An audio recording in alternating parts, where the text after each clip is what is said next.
Hello, good morning.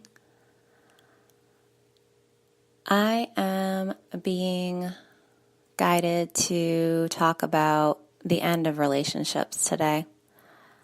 It's a topic that keeps coming up for me. Not so much for me, but others have been on the whole, they're ending their relationship wagon, I guess. I guess is a good way to put it. And I just feel that a lot of the times we tend to end relationships because it's the easy way out. Meaning, you've just had enough and you just, instead of solving the problem, you just want to run away and wash your hands of it. Which is the easy way out, but you have to realize that the problems in this relationship, if they're not faced, they will follow you into your next relationship. So think about that. The second reason for the end of relationships is one person is willing to change and work on it, and the other person is not. And this can be hard when you really feel that you're in love with this person, but at the same time, you have to remember that you cannot make them change. By you staying in that relationship, they won't change. And sometimes you have to let them go in order for them to change. Not easy, but nothing ever is. There's also the long-term relationship where everything was wonderful in the beginning.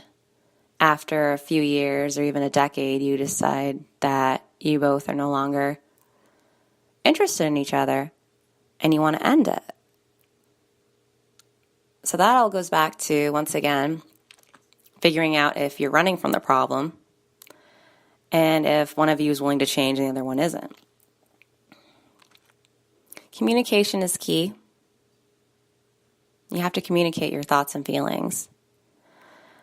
I think that's the number one cause of failed relationships is because we don't communicate enough to each other how we're feeling and what we're thinking. A lot of the times, too, we feel like we've been with somebody for so long that they should know what we're thinking and feeling. And when they don't, we get angry because they don't and upset. But you have to realize that even though some of us are intuitive, we're not all mind readers. It's something to keep in mind. So communication is key. Always use I statements. Never point fingers at anybody because that will just lead to a heated argument. Then you won't solve anything.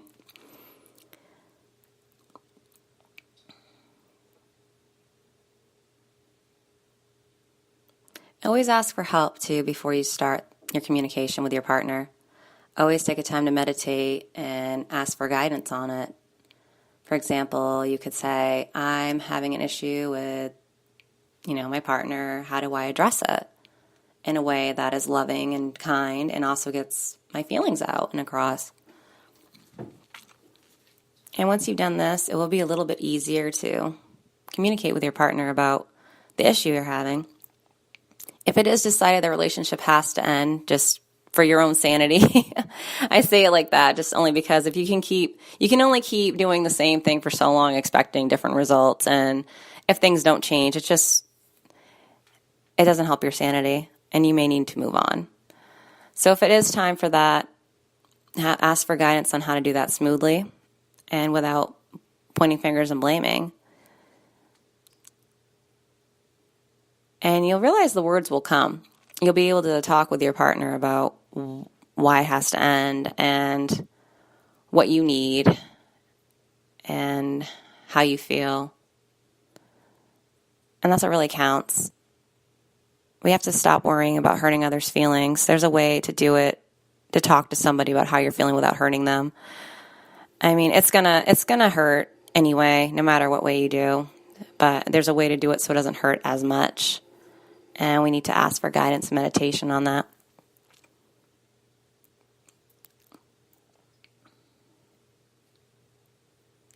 Just know you're loved. Any decision that you decide to do for yourself is the right one. And not others may not agree with it, but you know what's best for you. You can feel it in your heart. And you will be able to communicate that to whoever you choose. Always do what makes you happy. Know that you're always loved, and you are loved, no matter what. Have a beautiful day.